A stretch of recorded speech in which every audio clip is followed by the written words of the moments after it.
All right, so our final game here, James will stop sharing the screen, is Corpse of Discovery. Lead us into it, George.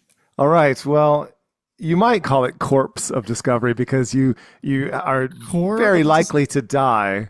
Oh, so okay. I think it is a play on words. I think they want that. But yeah, Core of Discovery is it's a survival game, and you're very unlikely to survive. I basically said it wrong, is what you're trying to say. All right, fair enough. Yes. Fair enough. But I think it works. It works for the game. It does. And I'll bring up the screen to show you the details on it, if I can. Let's see. Here we go. So it is by Off the Page Games. They are the company that did things like Harrow County and Mind Management. So they do a lot of games that are based on novels, graphic novels. And this is another one. It's based on the graphic novel Manifest Destiny, which I haven't read. I did pick up one copy because I found it at Ollie's, which is a discount store around here, for like $2. So I grabbed one issue, but I haven't read it yet. Are you guys familiar with Manifest Destiny at all?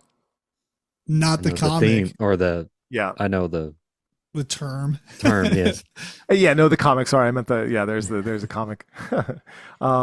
It seems pretty graphic. It seems like the comic itself is a bit gruesome, and there's just a bit of that in the game, which I kind of like, actually, considering that you're traveling across America. You're trying to follow in the footsteps of Lewis and Clark, and in this alternate universe, there are monsters, and so the president has tasked you not just with making it to the West Coast, but with eliminating the monsters along the way.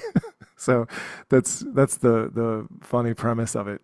I thought that was true. I thought we did have monsters back then. Oh, and they eliminated them. Yeah. So they did a good job. Yeah, that's why we don't see them anymore. Maybe a Bigfoot here and there running around. Right. The designers are Jay Cormier and Seng-Fu Lim. And the artist is Matthew Roberts.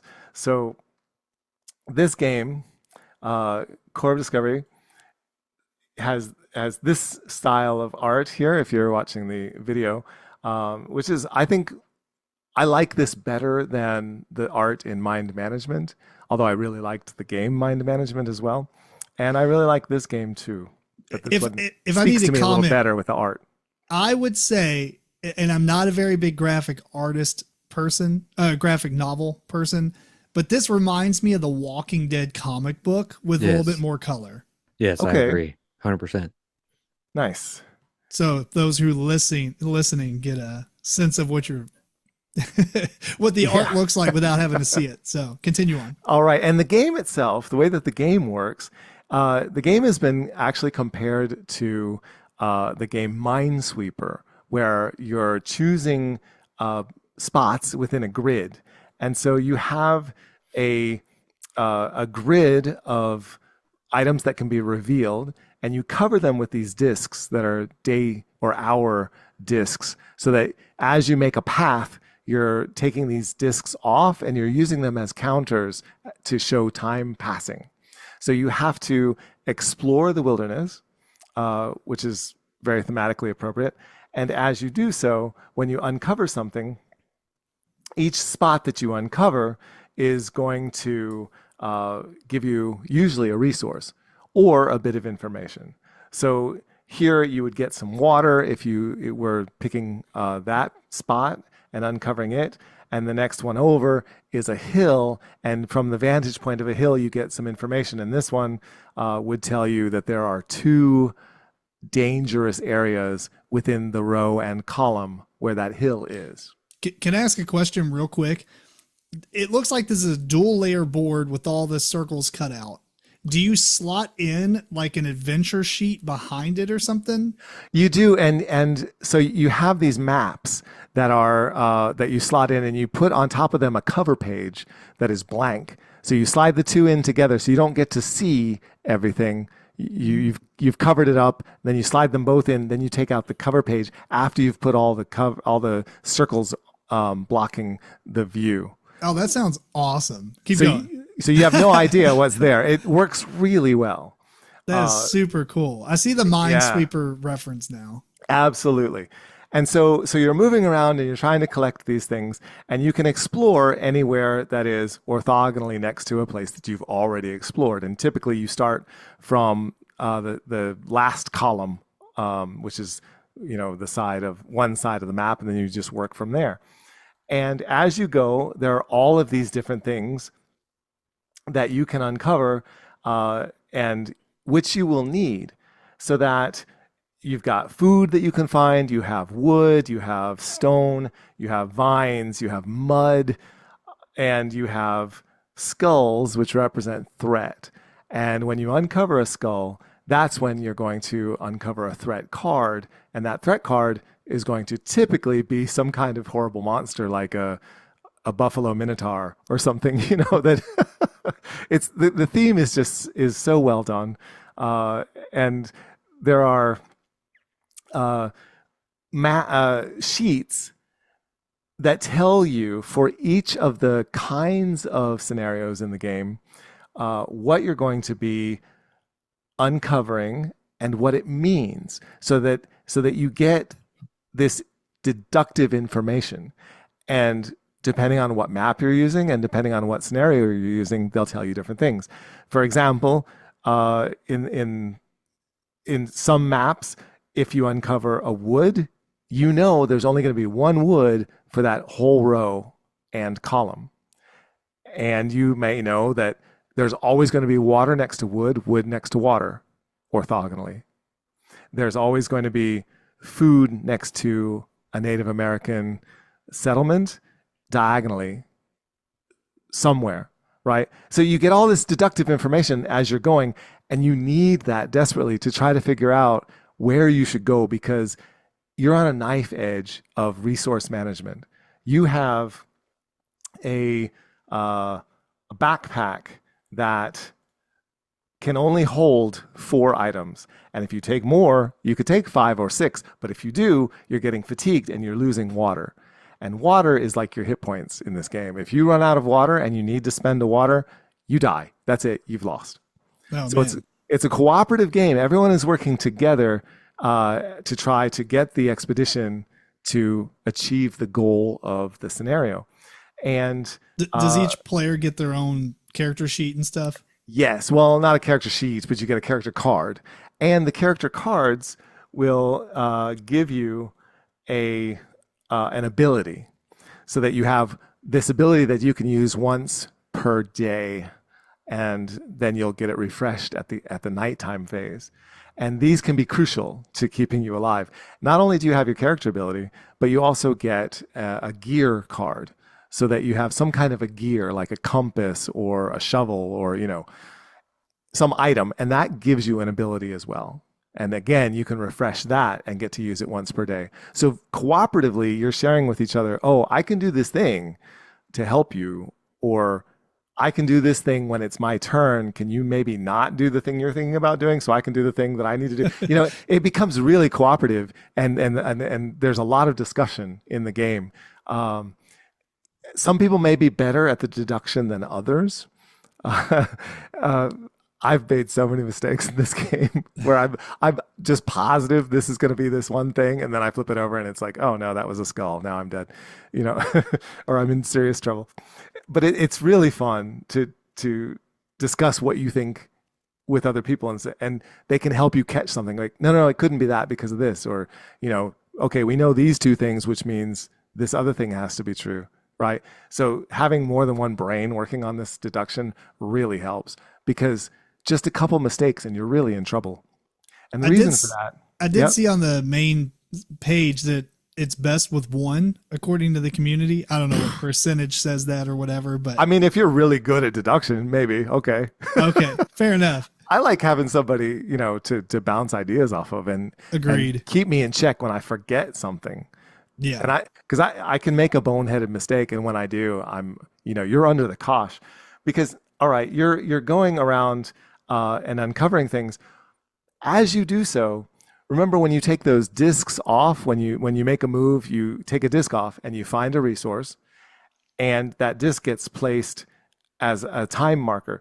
There are 3 cards that will be challenge cards, and they have in the top right corner a number of time, an amount of time that when that time passes, you have to have overcome that challenge. You have to have satisfied the conditions of that challenge. And if you don't, bad things happen, right? And sometimes it's impossible to do. So sometimes you have to selectively say, okay, we're going to fail that one. We just know we're going to fail that one. We'll have to deal with that, right? And you don't even try. But sometimes you just have to get the challenge satisfied. For example, in the image here, there's a challenge that you need a mushroom and 2 water. So you have to have found that mushroom by the time this challenge card, the time has elapsed, right? And then the next one, you need to have wood and either a skull or a stone and a water. So you're constantly running through that water. And if you run out of water and you don't have it, you're dead. You lose. At the very end of the 3 challenge cards, then that's the end of a period of that's the end of the day. And so at the end of the day, you have to have a food, 1 extra food. If you don't, then you starve and you die and lose the game. So you're under this constant pressure to have the things that you need. Then at night, you get to get all your abilities back. And if you don't have any monsters on the board, you put a monster out at night. So there's always something bad happening. Always a threat. Did you mention how to win, or are you getting to that? It depends on the scenario that you're doing. And there are a number of scenarios in the game. So one of them is flora. And you have to go and search along a path and find certain things in order to make your way to this gigantic killer plant, and you have to burn it down. So you have to have fire. You have to produce fire at the end, and you have to have all these things to find your way along the path. That's one example. And actually, I haven't played the flora. What I have played, there's another kind of scenario called fauna.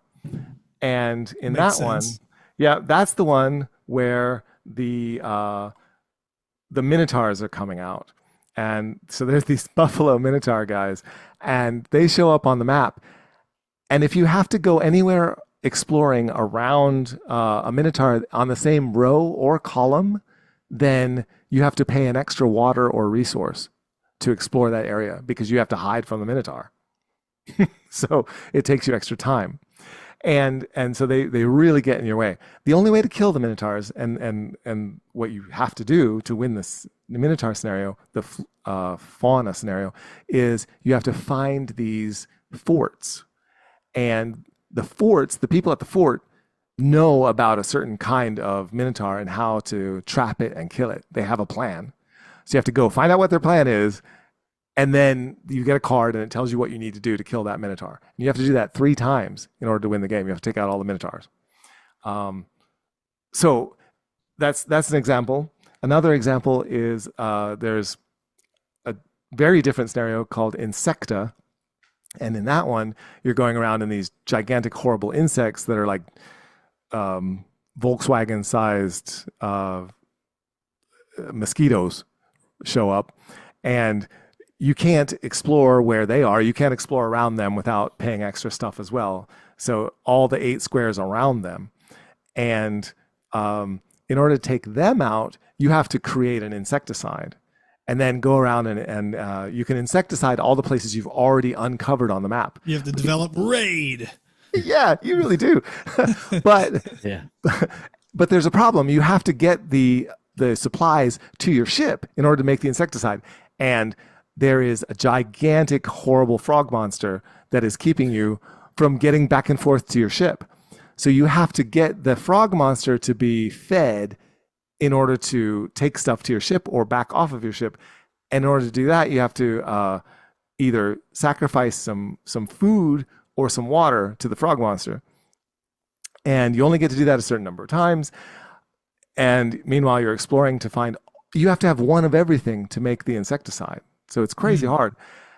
But if you do it, then you can insecticide all the places where you've already explored. But in order to get the insects onto a spot that has been explored, you have to have cleared an entire row. And That's not the easiest. So anyway, each one of these scenarios is a different thing, and That's pretty cool. it is really well done. I've played the fauna, I've played the insecta, and I've played another one called Vameter. And the Vameter is this bird monster, almost like a bird vampire, kind of flies around and kills your men. So you have these crew people that you put out, and they can shoot a certain like line of sight.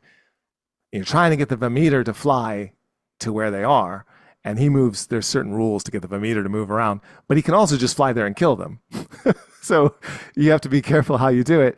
And the book, I guess, in the story, the way that you find out about the Vameter is you meet these other guys. I think they're called the Fets or something like that. I don't know, but they're these little blue bird people, and they're like a Native American blue bird person, and they're friendly.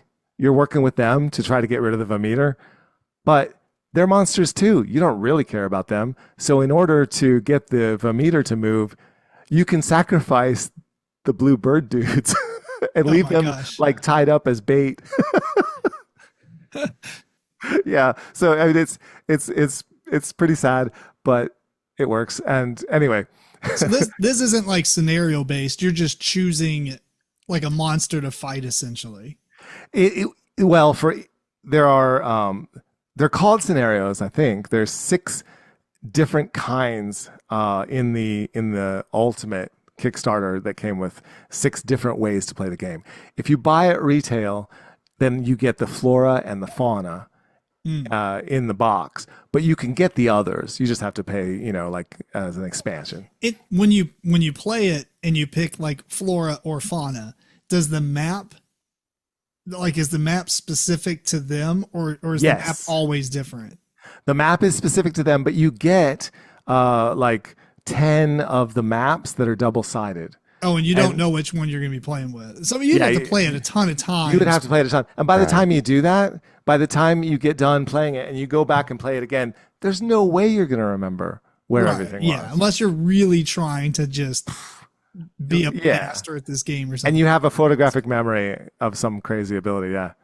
There's not a lot of times when I get interested in co-op games, but this you got me. It is good, and there's like I say 3 I haven't even done yet. One is the flora, right? I should probably do that one, but then the other 2 I haven't done because they sound hard. I'm already struggling with the others, but there's one.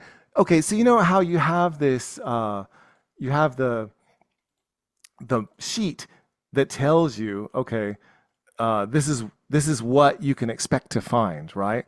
And it tells you like your deduction helper, all the deduction helper stuff. Yeah. Okay. Well, there's another scenario called fog, where you don't get this. You have to figure this part out yourself. No, that's cool. Yeah. So, but I haven't, and so you could play fog with fauna, you could play fog with flora, you could play fog with the insect or Vameter, and you're playing the same kind of game, but now you don't have the rules. You have to figure out what the rules are. It's like the hard mode. Yeah. Variant. Yeah. And then there's one more that I'm really excited to try. But it's called Maldonado, and it's based on a rumor this is a real rumor that's out there, that Lewis and Clark were not the first, right, to go and explore this area. Supposedly there was this guy, Jacobo Maldonado, who was Spanish, and he went and did it. But there's not a whole lot of evidence of this, so it's pretty much a rumor. But like the fur traders of the time, so he killed off believe all the that he did that. Yeah. Yeah. So in that scenario, it's called Maldonado, and you're playing where one of you could potentially be a traitor. Yes. Be Spanish, I guess, or be Maldonado, and you're like, trying to stop everyone. I'm sold. Yeah, I can't wait to play that one, but I haven't had the opportunity yet.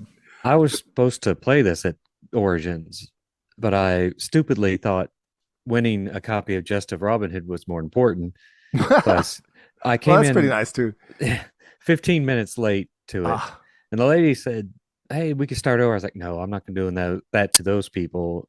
So I was like, is it okay if I just sit here and watch them play it? And yeah, the deduction part, I'm with you, Tim. The deduction part overrides the co-op. So Oh I mean, yeah. I Yeah. love deduction types games like that, trying to figure it out. And as you notice on that one, you see there's also an extra little uh, clue of what's next to each other on the actual map itself on the right there in that picture. So Yes. more in that page, there was also, hey, water could have in this pattern. There's this. If you find one of these things, this pattern of these three things are going to exist. Right. So it was Tells you really where you can interesting. find the forts. Yep. But I thought it seemed like the expansions. There's a handful of expansions, like 4 or 5. It seemed like, There really and are, and they're making more. You can print stuff off of their website, so you can get more maps. and the maps. It said one of my customers said it had 10 maps in there. That felt like 10 Mm. different scenarios, but I'm not sure. I couldn't figure it out Hmm. based on the Yeah. description. But I mean, I put it on my birthday list, so I'm definitely hopefully get this game. And Man. Yeah, I'm I'm very really excited. happy with this one. Really happy with this one. I haven't even played all Yeah. the scenarios, but I've loved it so far because every time I've won or lost, and it's been just by a hair. Like it's been so close, and it's like this Oregon Trail kind of feeling where it's like, my God, everything is against you, but maybe you Yeah. can make it a little bit longer, and you try to do everything you can, and it's just constant tension. I really do enjoy that. That's spoiler, awesome. Well, spoiler, I didn't win Just of Robin Hood. you did not. No, No, not in the oh, raffle. No. then you definitely made the wrong choice. Yes, I did. George, you got any final thoughts on this or a rating or anything before we wrap up? Well, I will say a couple cautionary things. Like it has the potential to have an alpha gamer. If somebody's really good at deduction, right? They could take over That's and like say, every co-op game. yeah, yeah, yeah. They could say, no, don't go there. You should go here. And it's like, wait, no, it's my turn. But yeah, it has that possibility, and it doesn't have. Strangely enough, like even though it has these scenarios and it has these cards um, with the great art and everything, it doesn't have its own narrative. Like it's not a story other than emergent story. Like you kind of put together yourself as it goes and what's happening, which I enjoy. But it's not a story game, so don't be expecting that as you go into it. It really is sort of this process of, okay, we're out in the wilderness. This is the thing we have to do. Maybe we live, maybe we die, but these challenge cards come up randomly, and you could get hosed or you could have a fairly easier time at certain points. You're always going to get hosed eventually, but yeah, you can produce the story yourself. So I don't gotcha. don't think that it has like the comic book story to it. It doesn't. Well, fair enough. It looks super cool. That is Core of Discovery. Did I say that right Yes. this time? You did. All right.